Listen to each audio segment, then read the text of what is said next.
So hello guys, welcome to our channel. তো আজকের এই ভিডিওতে আমরা কথা বলবো মোহনবাগানকে নিয়ে। তো কি ম্যাচ খেললো এটা মোহনবাগান, এত বাজে ফুটবল খেলা দেখা যায় না। তো গতকালকের ম্যাচে ইন্টার কাসির সঙ্গে খেলতে নামে মোহনবাগান সেই ম্যাচটা 0-0 গোলে ড্র করে। যে ম্যাচটা জিতলে মোহনবাগান একটা বড় অ্যাডভান্টেজে চলে যেতে পারতো চ্যাম্পিয়নশিপের লড়াইয়ে, সেই ম্যাচটাতে এত বাজে খেলে গোল শূন্য ড্র করলো ভাবাই যায় না। তো সেই ম্যাচটা নিয়ে তো কথা বলবোই। মোহনবাগানের পরবর্তী ম্যাচ ডার্বি, সেই ম্যাচটা কবে কোথায় অনুষ্ঠিত হবে, মোহনবাগানে কি কি পরিবর্তন হবে, সেই সমস্ত বিষয়গুলো নিয়ে তো আলোচনা করবই। পাশাপাশি মোহনবাগান বেশ কয়েকটি প্লেয়ারকে ছেড়ে দিচ্ছে, পাশাপাশি কোচকে ছাড়ারও কিন্তু একটা বড় বার্তা আসছে। তো সব কিছু ডিটেলসে জানাবো। ভিডিওটা ইন্টারেস্টিং হবে, শেষ পর্যন্ত দেখতে থাকো। আর আমাদের চ্যানেলে প্রথমবার এসে থাকলে সাবস্ক্রাইব করে পাশের বেল আইকনটিতে অল প্রেস করে দিও। তো চলো শুরু করা যাক। প্রথমেই আমরা কথা বলে নেব Inter Kashi versus Mohun Bagan super giant match নিয়ে। তো মোহনবাগান এই ম্যাচটা খেলতে নামে এবং নিজেদের ঘরের মাঠে এত সমর্থকদের সামনে খেলতে নামে তারা একটা বাড়তি অ্যাডভান্টেজ পেয়েছিল, হাবাস ছিল না। এবং মোহনবাগান কিন্তু এই ম্যাচটা থেকে 3 পয়েন্ট তুলে নিতেই পারতো। নিজেদের ঘরের মাঠে সমর্থকদের একটা ভালো সাপোর্ট পাচ্ছে, ইন্টারকাসি তো সেটাও পায়নি। তো সেই জায়গায় মোহনবাগান যে এত বাজে ফুটবল খেলবে সেটা ভাবাই যায় না। জেমি ম্যাকলারেন একটা ভালো সুযোগ পেয়েছিল, যেটা কিন্তু গোল করতেই পারতো, সেটাও কিন্তু সেভ করে দেয় ইন্টারকাসির গোলকিপার। দিমি বেশ কয়েকটা সুযোগ পেয়েছিল, লিস্টন পেয়েছিল। সব মিলিয়ে ইন্টারকাসির ডিফেন্ডাররা কিন্তু খুব ভালোভাবে ডিফেন্স করেছে, মোহনবাগানকে কিন্তু খুব একটা সুযোগ দেয়নি। আর মোহনবাগান তো অনেক বল পজিশন রাখছিল, 69% বল পজিশন তাদের কাছে ছিল, আর মাত্র 31% বল পজিশন ইন্টারকাসির কাছে ছিল। তো এত বল পজিশন রেখে তো কোনো কাজ নেই, যেখানে মেন ম্যাচ থেকে 3 পয়েন্ট তুলে নিতে পারছে না। এর আগের ম্যাচটাও মোহনবাগান ড্র করে। প্রেস কনফারেন্সে ম্যাচ শেষে লোবেরা জানায় এই ম্যাচের পরের ম্যাচ ইন্টারকাসিতে আমরা ফোকাস করব, সেই ম্যাচে 3 পয়েন্ট নেব। তো এই ম্যাচেও কিন্তু ব্যর্থ হলো 3 পয়েন্ট নিতে।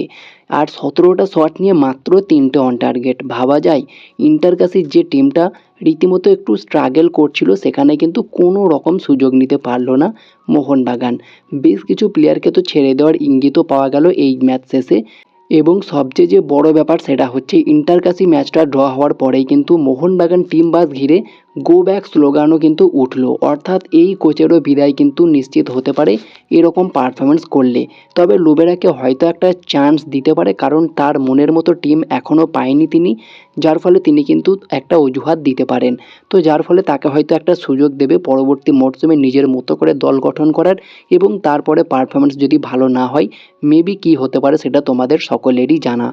তবে এখন বুঝতে পারছি মলিনাকে ছেড়ে দেওয়াটা মোহনবাগান ম্যানেজমেন্টের জন্য ভুল সিদ্ধান্তই ছিল। আপাতত এই মরশুমটাও কন্টিনিউ করতে পারতো, কারণ তার মনের মতো টিম ছিল এটা। যদিও কিছু জায়গায় তারও সমস্যা ছিল, তবে এই টিমটা কিন্তু মলিনা অনেকটা ভালো করে সেট করিয়ে ফেলেছিল, তার আন্ডারে আরও ভালো খেলছিল। লোবেরা এসে যে খুব খারাপ খেলিয়েছে তা কিন্তু নয়, তিনিও যথেষ্ট ভালো কোচ। তবে তারপরেও কোথাও কোথাও প্রশ্নচিহ্ন থাকছে বেশ কয়েকটা ম্যাচ নিয়ে। তো অবশ্যই পরের ম্যাচটা ডার্বি রয়েছে, আর সেই ম্যাচটা কতটা হাড্ডাহাড্ডি হবে তোমরা জানো, একদম 50-50 সমানে সমানে লড়াই হবে। আর এই মরশুমে সত্যি কথা বলতে মোহনবাগানের তুলনায় ইস্টবেঙ্গল অনেক ভালো পারফরমেন্স করছে, অনেক ভালো ফুটবল খেলছে। বিশেষ করে তাদের মাঝমাঠ অনেক শক্তিশালী। মোহনবাগান যদি এরকম পারফরমেন্স করে ডার্বি ম্যাচে, আশা করব 3-0 গোলে জিতবে ইস্টবেঙ্গল। ইস্টবেঙ্গল এতটাই ভালো পারফরমেন্স করছে। লাস্ট ম্যাচটা তারা গোল শূন্য ড্র করলেও তারা কিন্তু হিউজ চান্স ক্রিয়েট করেছিল, অলমোস্ট গোল করে দিচ্ছিল, শেষ মুহূর্ত পর্যন্ত লড়াই করেছিল। তবে মোহনবাগানের পক্ষে সেটা সম্ভব নয় বলেই দেখা যাচ্ছে, সেরকম কোনো চান্স ক্রিয়েট করতে পারেনি যে গোল হবেই হবে, এরকম কোনো চান্সই তো দেখতে পেলাম না। দিমির একটা শট ছিল যেটা পুরো হাতে যায়, ম্যাকলারেনের একটা শট ছিল যেটা একটুর জন্য সেভ করে দেয়, পায়ে লেগে বলটা বাইরে চলে যায়। তবে রবসন রবিনোকে নিয়ে প্রশ্নচিহ্ন থাকছে। পুরো মরশুম শেষ হতে যায়, এখনও তিনি তার ছন্দ খুঁজে পেলেন না, এখনও তিনি পুরোপুরি ফিট হতে পারলেন না। আর কবে ফিট হবেন তিনি? আশা করা যাচ্ছে, যেমনটা ইঙ্গিত পাওয়া যাচ্ছে, 3জন নয় 4জন বিদেশি কিন্তু এই মোহনবাগান টিম থেকে বিদায় হতে চলেছে। সেটা নিয়ে আমরা পরবর্তী ভিডিওতে আলোচনা করব। তবে সেখানে রবসন, দিমি এবং আরও 2 জন বিদেশির নাম থাকবে, সেটা নিয়ে আমরা ডিটেলসে কথা বলবো।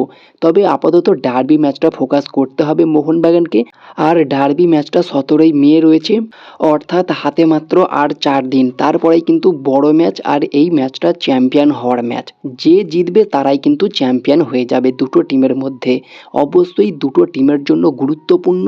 তবে এই ডার্বিতে কোথাও একটু এগিয়ে থাকছে ইস্টবেঙ্গল। বর্তমান পারফরম্যান্স অনুযায়ী ইস্টবেঙ্গল একটু এগিয়ে রয়েছে এই প্রথমবার ডার্বি খেলতে নামার আগে। তোমাদের কি মনে হয় ডার্বি ম্যাচটা কি মোহনবাগান জিততে পারবে? অবশ্যই কিছু পরিবর্তন হবে ডার্বি ম্যাচে, কারণ এই ম্যাচটাতে বেশ কয়েকজন মেন একাদশের প্লেয়ারকে রেস্ট দিয়েছিল তাদেরকে ডার্বি ম্যাচে প্রথম থেকেই শুরু করানোর জন্য। তো অবশ্যই সেই পরিবর্তনগুলো হবে। অবশ্যই ম্যাচ প্রিভিউ নিয়ে ভিডিও আসবে, তোমরা চ্যানেলটা সাবস্ক্রাইব করে রাখো। আর মোহনবাগানকে অবশ্যই ডার্বিটা জিততে হবে।